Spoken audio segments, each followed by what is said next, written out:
You're watching Daybreak. Thank you for staying with us. The hashtag on X is Citizen Daybreak. The SMS code is 22422 at Citizen TV Kenya and at Ayub Abdikadir.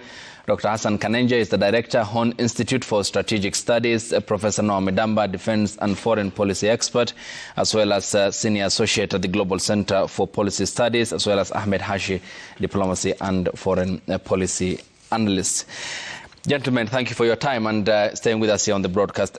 Dr. Hassan, Ahmed mentioned the investment that Kenya has made in Somalia since 2011 when Operation Linda Inchi started and we deployed boots.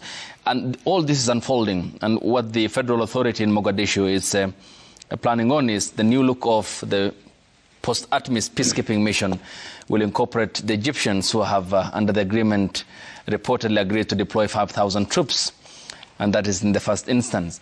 I mean, how will all this pan out, given the investment Kenya, Ethiopia, Sierra Leone, Burundi have all made, and Uganda, in deploying their forces in Somalia as part of the peacekeeping mission since the driving out of Al-Shabaab from the capital, Mogadishu, and the stabilization thereafter and the successive governments? Yeah, the new mission is supposed to be called Awesome. It's a stabilization mission, it's going to have a different mandate from ATMIS, that we have now, and of course, different from AMISOM, the one that preceded it. Now, Kenya has not invested in Somalia since 2011. Kenya has invested in Somalia since the early 1990s, with regard to whether it's the Mbagathi peace processes, whether it's the Eldoret ones, whether Naivasha, name it, everywhere.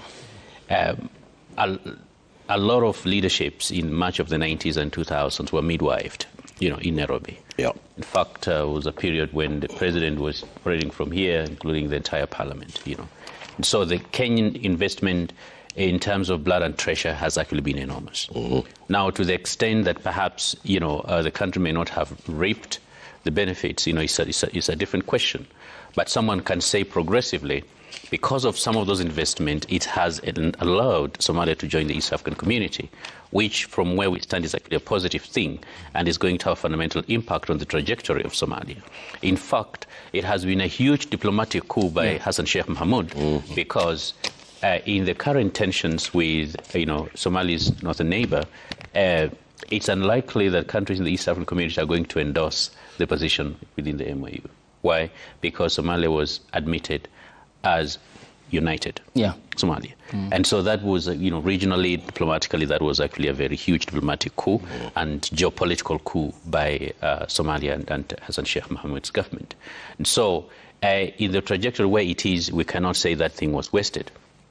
No, the new mission, of course, there is a lot of noise that's being made, but it has not been completed. Remember, one of the things that is going to be important is, well, there needs to be someone to fund it.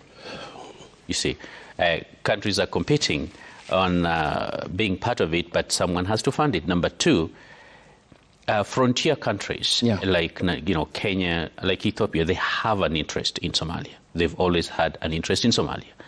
Kenya has, I think, suffered the most from the collapse of the state of Somalia, and therefore it's only logical and reasonable that Kenya will still want to have a kind of engagement and involvement in post-ATMIS Somalia. That has not been, defined on how that's going to look like, because I suppose Nairobi do not want to muddy the waters or to put the cart before the horse, Ultimately, there has to be a consensus because that is supposed to be another African Union, mission. It's just a different type. Yeah. So there will have to be consensus on who is going to be involved. Okay. Now, Somalia has made it very clear they don't want any involvement of Addis Ababa. Now, that complicates the entire security, architecture of what is going to emerge. We understand that Mogadishu still faces a lot of challenges, but the current tensions, with Addis Ababa, of course, do not help in, making them amenable or agreeable to deployment of assets, and the military from Ethiopia. Now, regionally, I think there is need to be able, not just as Hashi mentioned, fix Somalia, but to actually sort out these MOU problems. Remember, Al-Shabaab and which is Al-Qaeda affiliate, as well as ISIS, not just a Somali problem. It's actually a regional problem now, you see. And it affects all these countries, Ethiopia included. Yeah. The dynamics of the Red Sea affect all these countries, included. If there is no common position and understanding and consensus on how, for instance, to secure Somalia, it's going to be very, very difficult, because even if a regional or a neighboring actor is excluded from that theater, they still have the capacity to literally sabotage, a lot of activity and or process to bring about peace. And that's why I think we should not look at the tension between Mogadishu and Addis Ababa as something isolated, as a bilateral. Okay. No, this has regional security implications. And the post-ATMIS architecture. There has to be consensus on how that is going to look like, because in the absence of that, we're simply going back into the mud. All right, and I'll come to you, Prof. Just hang on. Dr. Kanenje, then, how does this then play out in a gallery of a lot of other factors that underpin how the stabilization mission, for example, in Somalia, ought to be looking like in terms of its outlook, given that there's Jubaland, a component of Somalia, the regional administration. Madobe has been the Kenyan boy who literally is bankroll financed by the authority in Kenya. And this is because of a national security project matter, which in the aftermath of Operation Linenchi had led to the creation of a buffer. Even as the plan for the next phase of the peacekeeping mission would look like, how will this also be factored in, given Kenya's huge strategic interest in what happens in Somalia first, and then who is the leader of Jubaland, which is now at its doorstep? Kenya's interests in Somalia are largely, previously, of course, have been security and strategic, but also economic, because a peaceful Somalia, means economic growth for Somalia and then economic growth for Kenya. And there've been points in time when I think the perception has been the relationship, especially between Kenya and Jubaland. And much of it was also attributed, I think, to the dynamics in Mogadishu, especially at the time when Nairobi had probably the lowest in terms of relations with Mogadishu, especially during the time of Farmajo. And Farmajo was not exactly very friendly to Nairobi, at least in the final 3 or 4 years of his presidency. But increasingly, I think Nairobi is looking at trying to stabilize the center in Somalia, in Mogadishu, and not exactly to prop up the periphery. Because what has happened, that is what also creates and fuels the feeling of secessionism and autonomy. And I think it's in Nairobi's interest to actually be able to prop up peripheries, because then to be able to consolidate power within the center is going to become virtually impossible. You see. Yes, Prof. Here's where I'm coming from. I completely agree with my team here. If we can have a sense of African command, I was ATMIS commander. He was my student last year. He said a lot has been achieved in Somalia, which people don't see. A lot has been achieved. There is a sense of government. There is a communication taking place. And there is a future. There are young people growing up and say, we have a government. And that did not come easily, come out through sacrifice. This team of mine, we have been together for a long time. We advocated for Somalia to join the East Africa community. Which it did. Which it did.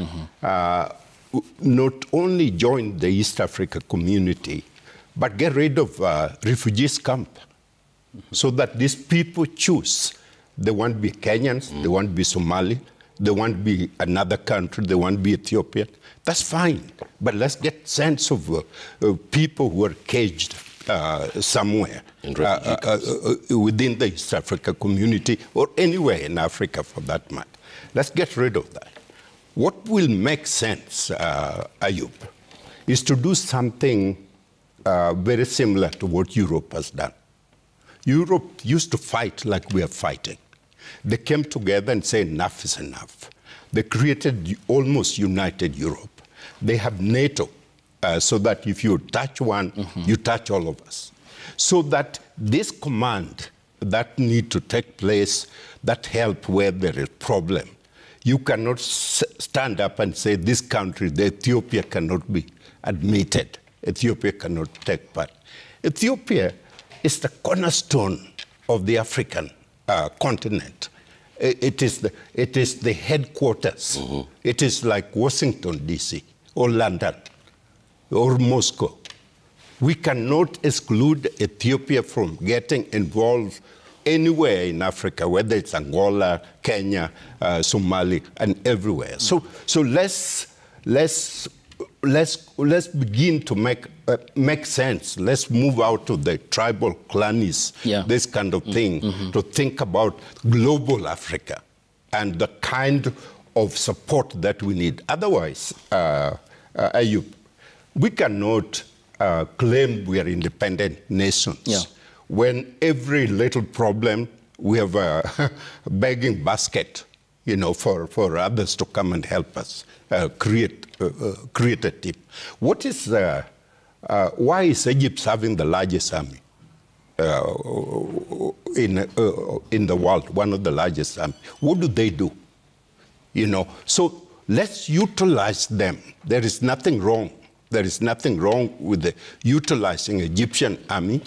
There is nothing wrong with utilizing Ethiopian knowledge. Ethiopia has fought several wars, which they won. The Battle of Dawa was memorable, and it's African, it's continental.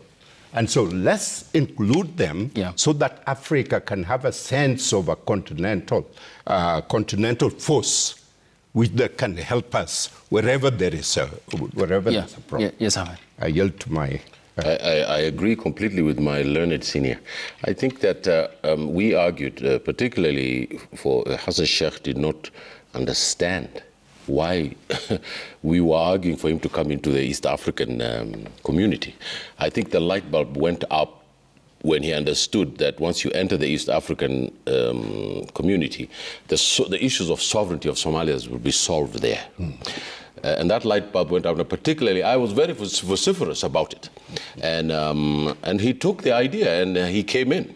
I think that, Ayub, we're living in a very difficult time in this region. The great T.S. Eliot once said that the world is not going to end with a bang, but with a whimper. The Horn of Africa is proving one of the great pillars of literature wrong. It's going to end with a bang, not with a whimper here in the region. And I think that my country, Kenya, its intellectual leaders, its political leaders, its diplomatic leaders, we have to once and for all decide what we're going to do about Somalia and Ethiopia. I think we really need to do it. Because what we're doing right now is that culturally, the Kenya leadership gives way to Ethiopia every time. This is historic because we've had a very strong relationship with Ethiopia.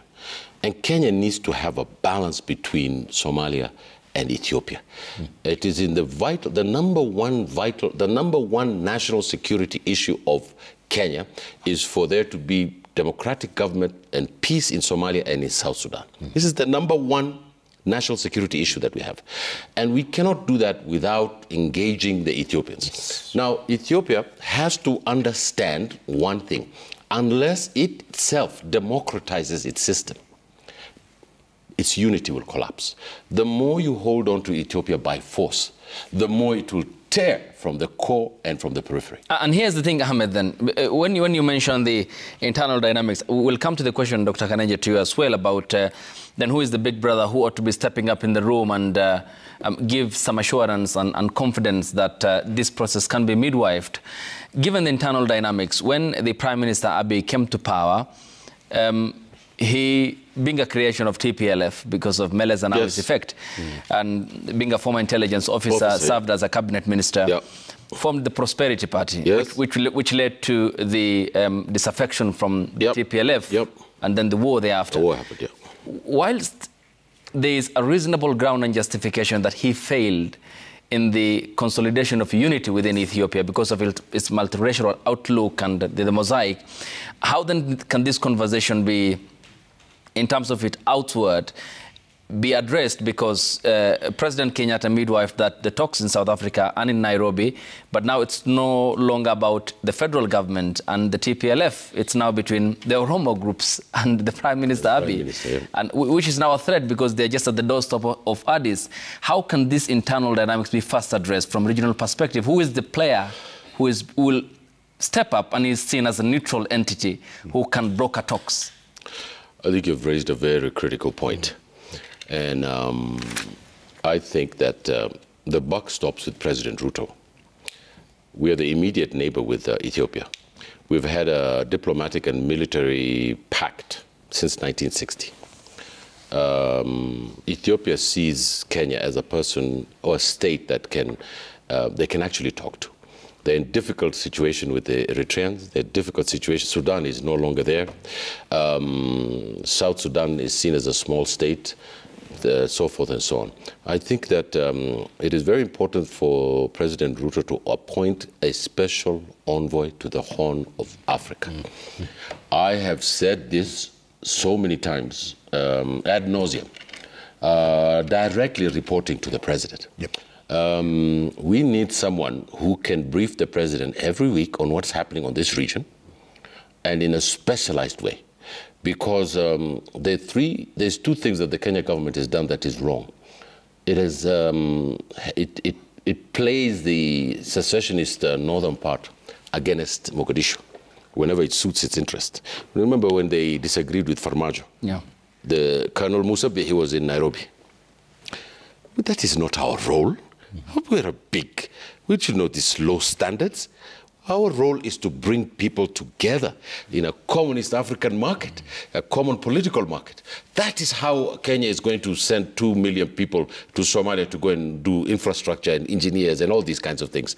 There is massive oil in Somalia. We should be building a refinery so you can make 5 shillings out of every $20, I mean $5 that they drill. We must get rid of Arab Middle East influence in this region. That's number one, particularly the United Arab Emirates, Bahrain. They're running amok in Somalia. Don't take my word for it. Google New York Times, and you'll see that it's on the front page of the New York Times every other week. Kenya has to start thinking in a regional way. It starts stopping thinking in a domestic way. And to have a special envoy in the Horn directly reporting to the president will have a significant impact. The last thing is, we had this force here in Karen, my learned friend. You remember this military? Oh, yes. Yeah. Huh? The defense. What was the name you know about this? Yeah, it's in Karen here. We need that thing working yesterday. We need the command structure for that thing, and we need it to work yesterday because it can deal with the hot spots in our region. So we can deal with the Juba if something happens there. If we need special operations, it can be done. But the entire vortex of this thing is a political solution. And if we don't get a political solution, this region is going to be in deep trouble. Dr. Kanenje, then how can the risk of the region becoming a playground for proxies be forestalled here? Because if you look north in Sudan, the Russians are there through the Wagner Group. There is the presence of the Emiratis. There is Khalifa Haftar from neighboring Libya. The spillover effect of the Saudis and their influence, who they want between the military and Abdel Fattah al-Burhan and the RSF and Hemeti. How can that risk be forestalled in the context of the Horn of Africa region, though there are some aspect in terms of the fraction which is present, and for this not to assume the full-blown crisis of the region becoming a playground for other proxies and military presence of other countries that may end up further destabilizing the region? Thank you, Ayub. Hashi, I don't know whether were you referring to the East African Standby Force? Yeah, the Standby Force, that's it. Okay, yeah. What happens when a house burns down and gets abandoned? When you come back a year later, how does it look like? There'll be dogs in there. There'll be birds in there. There'll be criminals in there. There'll be everything. Now, that is how we're looking. That's how the Horn is looking. It's really bad. You know. And so, to the extent that opportunistic actors, both state as well as non-state, actors, are engaged within the Horn is not surprising. The external interests, we undertook a study as the Horn Institute in 2019 called, Flirting with Hyenas, How External Interests Are Fueling Instability in the Horn of Africa. Mm-hmm. And those external interests are actually they're multiplying, every year. Yeah. And they're exploiting the kind of vulnerabilities that they find within the region. One, we lack a common regional vision. Absolutely. Okay. Two, we lack a strategy in dealing with the new geopolitics that has converted the Horn of Africa into a new theater for global geopolitics. Mm-hmm. Okay. Mm-hmm. Three, we don't even know what we actually want as a region. Four, we are incapable of solving even small internal challenges. Look, IGAD had been fairly dysfunctional politically for a very long time. Mm-hmm. East African community, we're struggling to have a new entrant, DRC, to even feel that they're actually East African community. Part of the family. You understand? Part of the family, they're resisting to be part of the family. Mm. And yet, for us to actually deal with all these complexities, we need to have a sense of family, a sense of mission. And finally, we are not putting our money where our mouth is. Mm. Today, we are talking about the new mission in Somalia. Mm-hmm. But guess what? We're thinking about who is going to fund it from outside. Absolutely. Mm-hmm. Then how can we build agency in African solutions to African problems, but without African money? It does not make sense. Mm-hmm. And so unless we have an introspection, look ourselves in the mirror and say, what do we need to do? What's our responsibility in this? It's going to be a challenge. So as a region, and of course, Kenya's leadership, Kenya has been a regional leader in a number of areas. Mm-hmm. The rest of the world is increasingly looking at Nairobi. Mm-hmm. Because for those who are Christians, they say, to whom much is given, much is expected. Much is expected. Mm-hmm. Yes. So there's a lot that is expected of actually Kenya. Yep. Yeah.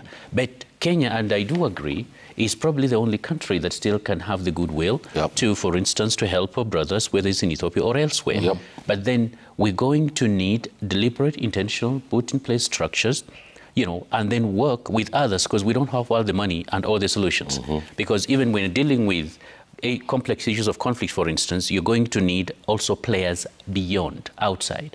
Now, unfortunately, the mess in the region is happening at the time when the conflict in Ukraine has distracted most of the big powers, away from the theaters in Africa, and tons of money.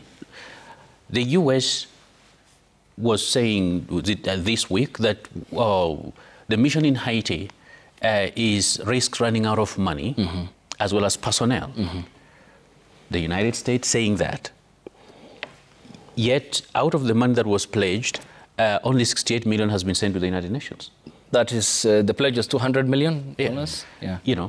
Which is embarrassing, because we just sent 63 billion to Ukraine. Mm-hmm. You understand? And so that tells you the lack of seriousness of actually even our external partners in supporting the kind of things that are actually speaks to the heart of either the global south or Africans, much less about the region. Okay. And Prof, okay, please, as you have a point. Yeah. Ayub, what I say, my first introductory remark to my students is the President of the United States is not going to go to bed worrying about how many Africans kids did not eat. Mm-hmm. The President of Russia is not going to do that. The President of China will not do that, because their first responsibility is to their people. My colleagues here brought very important points. It is time we look at this open sky and look at the earth that God has given us, and ask ourselves tough questions. How are we going to take care of it? Those people who belong here in Africa. Congo alone, DRC Congo, has 34 trillion worth of natural resources buried underneath. combine African together, how much resources do we have? The uranium enrichment in everything. In the Sahel. Will any African child go hungry? Okay. If we multiply and utilize our resource. Here's the point, and Hamid wrote this point here. Let us utilize our ex-presidents, like Obasanjo. Mm-hmm. There's several in Tanzania. Jakaya Kikwete is there. There is President Kenyatta, mm-hmm. who's, let's use them as roving ambassadors. Let's reinforce the regions. And let Ethiopia in. Ethiopia is the next country that needs to be part of the East Africa community. Let's open the door. And let's create a structure, security structure, that can go in and reinforce if there is a problem, which include ECOWAS, which include South Africa, which include North Africa, all together, so we can focus on the need of the people. But, you know, you can disagree politically mm-hmm. With Kenyatta, you can disagree with any Kikwete, you can disagree with them. But the time has come to utilize them fully as roving ambassadors. That report directly to the president, to the current president. We all are disappointed with what happened to Ahmed. We were all looking up and saying, yep. Yeah, here's a young man mm-hmm. who's going to unite this country and put Ethiopia as a pillar. I belong to Kenyan Ethiopian Friends Committee. They're watching right now, they're watching our program mm-hmm. in both Ethiopia and in Kenya. Mm-hmm. And they're looking for the answer. They want trade going on between the two countries. They want youth exchange. They want education. They want healthcare. They want bring us all together as people to people. They want to get rid of barriers, mm-hmm. where there's passport or visa and everything, sky, so that we can improve ourselves and provide food for everyone. Mm-hmm. We Africans must begin to make sense. And enough is enough. Yeah. And Ahmed, then Prof brings out a very pertinent point, and here is the thing. In the just concluded debate between Kamala Harris and Donald Trump, you look at the issues that they itemized as part of the debate, which millions of Americans and millions across the world had paid attention to. And for them, domestic, it revolved around the economy, yes. immigration, and generally the cost of living. If you look at the foreign, they focused largely on Russia, Ukraine, Israel, Palestine, and NATO. Yeah. There's no space for Africa here. Yeah. Then how can the African leadership here, Prof, you mentioned that, be somewhat the selfish leaders that should have that inward-looking policies? But how can that again be attained or achieved in an environment where African leadership is also accused of deep-seated corruption, and issues in regards to holding on to power past their times, amendments of constitution without due regard for the law, and the other underpinning problems which are the basic tenets of democracies or a democracy? How can that be attained? The great Baron de Montesquieu, great political scientist, argued that for there to be progress, the leadership has to be with the people, not above them. The problem of Africa is a political leadership that is above the people and not with the people. And we in this continent and this region have to decide whether we're going to be the underlings of international relations, the aid people, or children of a lesser God, politically, economically, and sociologically. I think it is very critical that the political leadership in our country, the region, and in the continent begin to understand that nobody's going to help us, that we have to help ourselves. We have the brains, we have the resources, we have nearly everything that any country needs to develop. But we just don't have the political leadership. The great conservative right-wing leader in Singapore, Lee Kuan Yew, was asked at a dinner somewhere why Singapore was just like Kibra at independence. It was a place full of mud. It was a little port. Why it had become such a great entrepot, the largest per capita income in the world, one of the top 10. And Kenya, which was way ahead of them in 1960, do the development it's supposed to do. He said it's because you killed Tom Mboya. You killed the leader who was supposed to make the country work. It is a tragedy of neocolonialism today. I put it to you, Ayub, that the political leadership that we want to aspire to have betrays the national consciousness of our nation states. And I also believe that one of the problems we have, I think there are two problems we have. The first one is the nation state itself. It's irrelevant to be Kenyan. It's irrelevant to be Somalian. It's irrelevant to be Tanzanian. If you go to Europe or to America, someone asks you where you're from, they say you're from East Africa, North Africa, West Africa, South Africa. Americans were asked where Canada was, and the 75% did not know where it was. You know that, right? 75%. Now, Kenya and Somalia don't mean anything. One of the great embarrassments is for all our leaders to go to a place like Indonesia, a country that was in the non-aligned movement, that we were exporting to in the 60s, that summoned 52 heads of state to come to Indonesia. Or for China to summon 54 heads of states to come to China. Or Russia. Denmark summoned us, Denmark. And all these political leaders went there for a photo op, and once they get into the room, they say, you know, we need aid here. And when they're given the aid, it goes into a foreign account in the Swiss account. Nigerian citizens can pay off the national debt of Nigeria. There's about $20 trillion worth of Nigerian money in foreign accounts and there's malnutrition in Kaduna, in northern Nigeria today. So this failure, I believe, is going to engender a political revolution in all the nation states. I told everyone about this about 2 years ago, and I said, it's going to happen in Kenya. And everybody was aghast, and it happened. I said there's going to be a coup in the Sahel, coups, and it happened.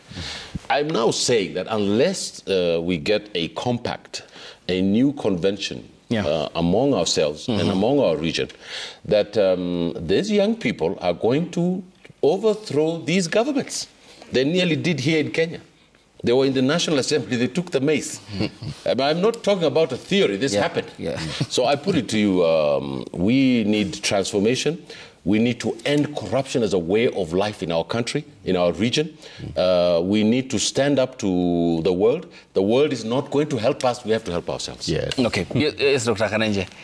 Given all these happenings and the stake that Kenya has in the region, is the admission of Ethiopia into the East African community a solution to its much after-sought access to the sea, given that the admission will give it some privileges which come as a member of this African community? Because what we have at the moment with regards to the proposal that they had with Somaliland, that the federal authority in Mogadishu said that was an affront on its sovereign territorial integrity, and on which too much isn't accepted globally.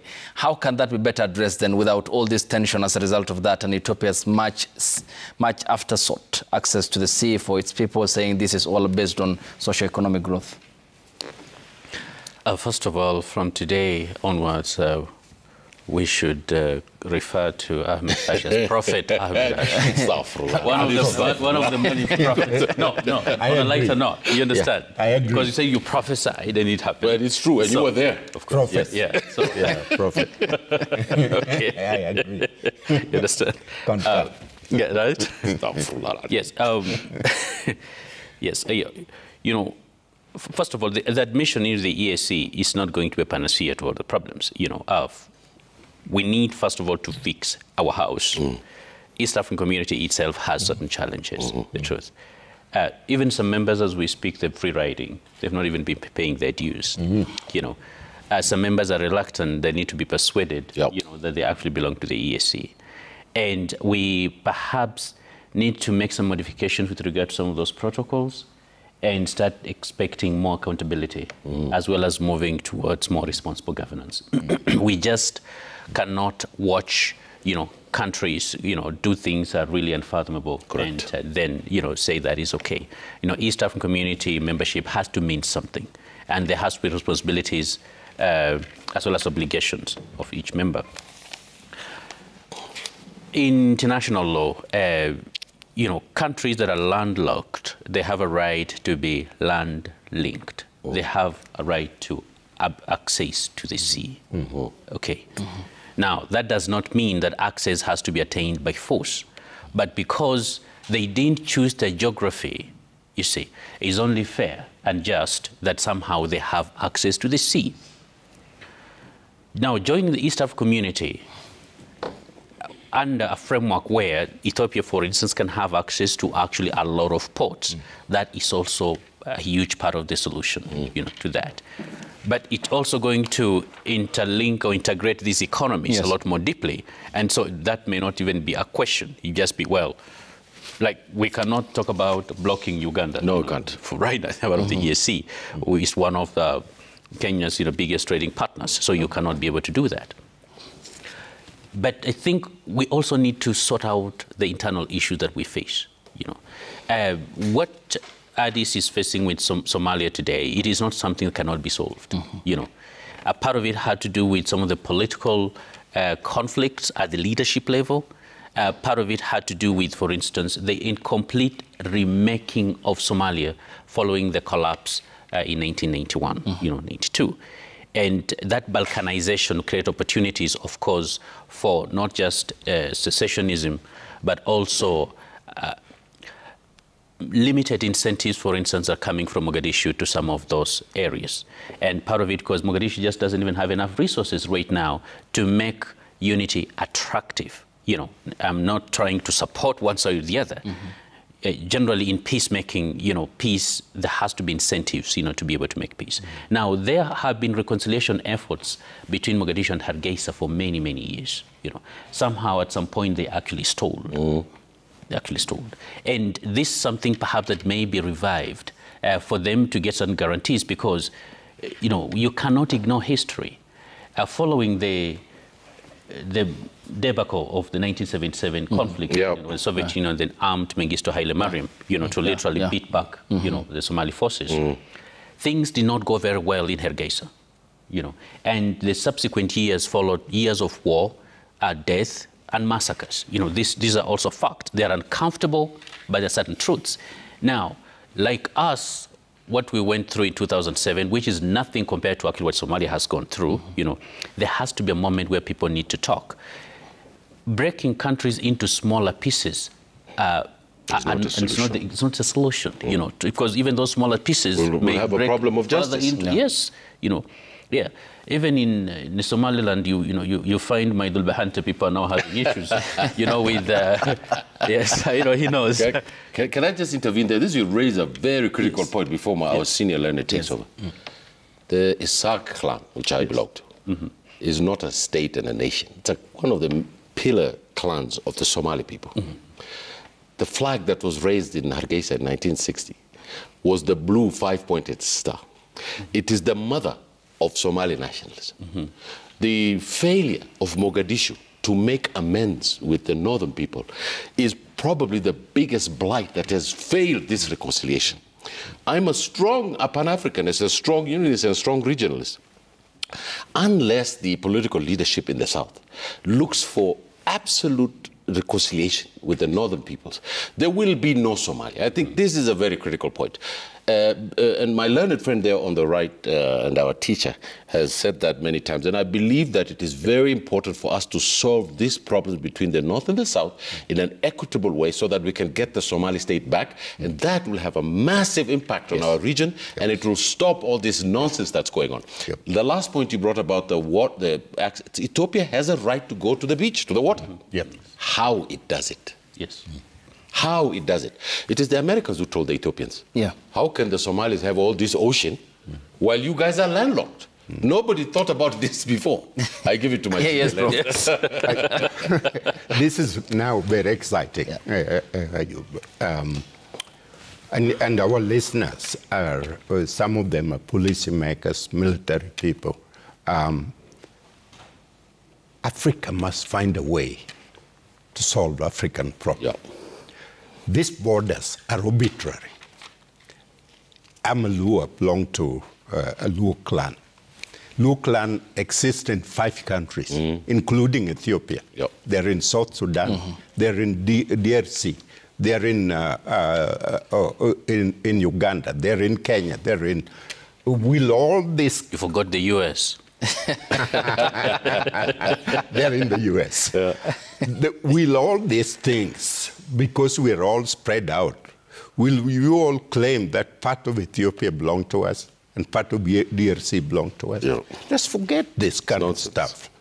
And the most important thing, and I begin with, the threat from outside around the world. Don't think that the people bringing aid by basket are just going to continue giving. They expect something out of it. And General Xi, the great Chinese general, said the moment you fire a gun, that's you lost the war. Yep. We don't need war. We need diplomacy. Okay. We need elders to sit down like they do in Somalia, to negotiate and make agreement. No landlocked countries in Africa. Ethiopia must not be landlocked. Ethiopia must have access to all the harbors in the entire East African zone. Ethiopia must have access to all the harbors in the entire East African zone without any question asked. That is the kind of thing we need to move. Kenyans have a lot of diplomats. Nigeria does. South Africa does. Let's bring these people together to negotiate and build a strong standby force in Africa, in each region, that will reinforce what we are talking about. But the regions must begin to make sense. All right. Dr. Kanenje, then, can it be then assumed that the Prime Minister Abiy is more or less walking away from the internal dynamics, as you have mentioned, moving, giving or juxtaposing what's happening in Ethiopia to what happened to us in 2007-8 at the height of the post-election skirmishes when the ugly spectre engulfed our country? And the talks which birthed the Grand Coalition government, or what many at the time termed as Mkate Nusu. How can then Prime Minister Abiy look inward, even as he focuses outside? Because look at the pomp with which the world had accepted him. He even became a Nobel Peace Laureate, seen as a panacea to Ethiopia's problems, given that he hailed from the largest community, ethnic community, the Oromos, and who was systematically excluded from the center of power. And now facing all this internal rebellion, especially from the Oromia region, who are up in arms against this administration. How can reconciliation then be prioritized within Ethiopia in that context itself, given its relevance and importance? Excellent question. I wouldn't say Prime Minister Abiy Ahmed is a bad man or an evil man. I would say he's a man who is a victim of his own ambition. Okay, and partly naivete. I think he meant well when he wanted to be able to open up the political space, release political prisoners, and have a rapprochement with Eritrea. Yeah. You know, those are the kind of foundations that actually gave him the Nobel Peace Prize. Many of us argue that he deserved the Nobel Peace Prize, you know, and they used to call him the new blue-eyed boy of the Horn of Africa. Yeah. Now, the challenge sometimes perhaps comes with youth and sometimes a little bit of inexperience is when you are overambitious in achieving certain things, sometimes you move a little bit too fast than actually people are coming along with you. And I think in part because of his desire to be able to have accomplished this, you know, very quickly, the complexity and the history of Ethiopia goes back to hundreds of years, I think, was lost somewhere, you know. And then that came, of course, then to bite. Now, during the discussions in South Africa, and Kenya was engaged in it, some of us were worried that we're focusing on solving a conflict with one part, which was TPLF. You know, on Tigray are about 6% of the Ethiopian population, and the Amhara about 27%. You know, Oromo about 35% or something like that. That perhaps these other things are exactly being put, you know, on the sidelines, and they may still come back because they're not going to go away. And so Ethiopia is going through a process of nation building Yes. to what does it mean to be Ethiopia. And many of us have argued perhaps we need to go back to redoing the constitutional and political dispensation, the constitutional dispensation of 1995 that created certain contradictions that actually contributed to the secessionism of Mekele. And start to reimagine what does it mean to be Ethiopia. And that kind of national convention or discussion or dialogue maybe it will need to be assisted by the African Union as well as neighbors to help them transition to go to a place where you can have one Ethiopia. Yeah. Okay, let's now sample the feedback and I'll take your remarks as well and what the public is saying. The hashtag on X is Citizen Daybreak. The SMS code is 22422 at Citizen TV Kenya and at Ayub Abdikadir. This is in relation to the topic at hand that we are focusing on regarding the developments across the region and what's happening. Sawe says it's crucial for our leaders to recognize the immense value and potential within our continent. Rather than allowing external influences to dictate our path, we should embrace the confidence to harness our abundant resources and work towards self-sustainability. Godi Barasawere says African leaders hold the key to continental advancement and self-stabilization. These leaders need to cede their personal differences and focus on solidifying Africa's economic independence going forward. Engineer Lazaro says Africa should wake up from the slumber and stop being Western nations' playground to test military hardwares. It's now time Africa should only concentrate with the fight over poverty, illiteracy and economic empowerment. Rami Butia says the conflict over the dam has some colonial era undertones dating to as far back as between 1882 and 1956, covering former colonies in Eastern Africa, including Uganda, Kenya and Tanzania, all of whom all depend on the Nile. Yes, Ahmed. Well, there's a West African saying, I think it's in Kamara Lai's book. It says that elephants and grandchildren never forget. They have huge memories. You know, grandchildren never forget what grandfathers do for them. And elephants have, never forget. They have great memories. They're very close to humans. There is the memory of this region. There is something called the memory and the relationship between the peoples in this region is very critical. There is no question that the Somali region belongs now to Ethiopia, but it must belong to Ethiopia the way we belong to Kenya in a democratic, plural, open political system. You cannot have a dictatorship in Ethiopia and claim the old Ethiopian empire. You cannot have it. And you cannot centralize power. Abiy Ahmed said that he dreamt of being a monarch. You cannot centralize power in the 21st century and expect that there's not going to be a rebellion within the Tigray, within the Amhara, within all these other groups. The question at the core of African political economy today is it possible for us to live in a multicultural, multilingual, multi-ethnic state governed by the rule of law under a system of justice that has got equality or equity for the people inside that container? So it is about not only the container, it's also about the software. And I think that what is needed in Ethiopia is a constituent assembly, the coming together of an all Ethiopian people, and including Somalia, and to hash out a political system and a constitutional dispensation that will give out power to the regions, give power to the federal system, and have a judicial and economic system that is going to make people feel at home. The great Benedict Arnold said, how do you know? How do you know you're a nation? Because you feel like it. We in Kenya are struggling to feel like a nation. We are struggling. But nonetheless, we have decided that we're not going to destroy the country in the process of looking for the nation. Now, if you want secessionism, the whole problem of justice is still going to come back to haunt you inside secessionism. You have to fight for your political rights inside the system. And I think that we're at a watershed event in our region, and probably the rest of Africa, where we need our political leaders to understand that things cannot go on the way they've been going. Okay, on the cusp of transformation. Yes, Prof, I'll come to you, Doctor. Okay. Ayub, this whole continent was colonized. We were subject to the order of Europe. And we fought bitterly, passionately. All Africans came together. until Nkrumah and others came out and said, Africa must unite. But Nkrumah was excited of the moment, of the movement, of the energy. But there was, he didn't realize what it will take for us to get there.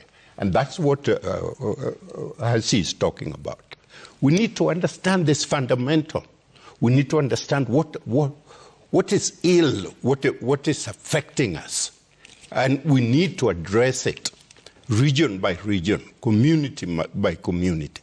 But without that, we're facing the biggest threat in the world today. Because next time it's not going to be spears and arrows. Okay. It's going to be drones. And nuclear warfare. Driven by artificial intelligence. Okay. That will kill masses of people. And it is us who are going to kill each other until there's nothing left. Is that what we want? Of course. As a continent? Yes, Dr. Khanenje. Yes. Hassi, I don't know whether you're an elephant or a grandfather at this stage. But it's a good thing, isn't it? Yes. Given his current status, his great-grandfather was a key member in the county of Kajiado present day. He will tell us more about that. From the Ma people, my friend. Yes, Dr. We have agency in our own lives and in what happens in this region. And the problems in this region belong to us, and we have to confront them. Yes. We cannot expect someone from outside to come and solve them. I do agree that the American president is not going to bed worrying about Africans. Yeah. Unfortunately, sometimes the nature of the American president may affect actually what is happening to Africans. Yeah. Now, we need to build sufficient agency within the region, take the leadership, take the responsibility to be able to make sure that we actually can solve African problems. Have African solutions to African problems, but with African resources.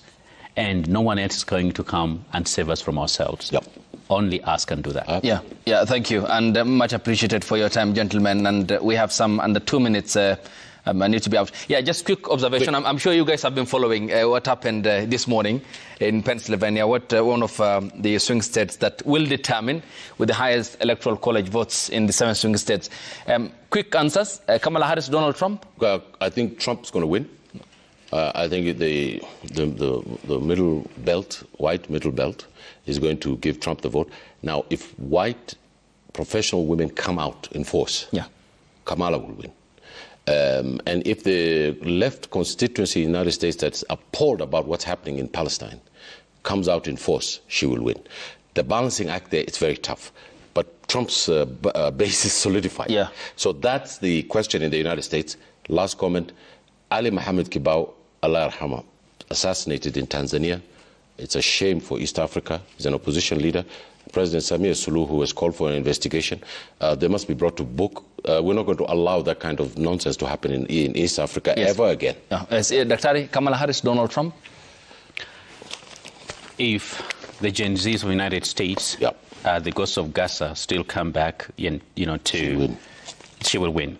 But when the election remains tied, by next month, Donald Trump is going to win by 2 points. 2 points. I agree. Yes, Prof. I hate to take contrary opinion. You can disagree. My esteemed colleagues. I've been monitoring this very closely and actually plotting it week by week and looking at these different segments of what Khanenje is talking about. Gen Zs, the millennial, the male-female configuration. Donald Trump has had hardened, alter right-wing men, white men, that will vote for him, whether they kill or not. Harris created an excitement in America that has not been seen for a long time. A lot of women, including white women, suburban women, educated women, are going to come out and vote for several reasons that have been explained. The youth are going to vote in a very large number. And when that happens, Harris take over. It's going to be narrow. She may win with 2 to 3. That's what we're looking for. Okay. Gentlemen, your time is all appreciated. We look forward to further engagement. Thank you, Ayub Abdul Qadir. This is a great show. Thank you very much for joining us. Much appreciated. Ahmed Hashi, diplomat and foreign policy analyst. Thank you. Professor Noah Midamba, defense and foreign policy expert, a senior associate at the Global Center for Policy Strategy. Dr. Hassan Kanenje is the director, Horn Institute for Strategic Studies. Lots of developments, and we'll be putting under sharp focus even the American elections here on the broadcast. Gentlemen, time is appreciated, and many thanks for your presence here. Wow. Thanks to you too. Up next is Health and Lifestyle with Safina Chengoma.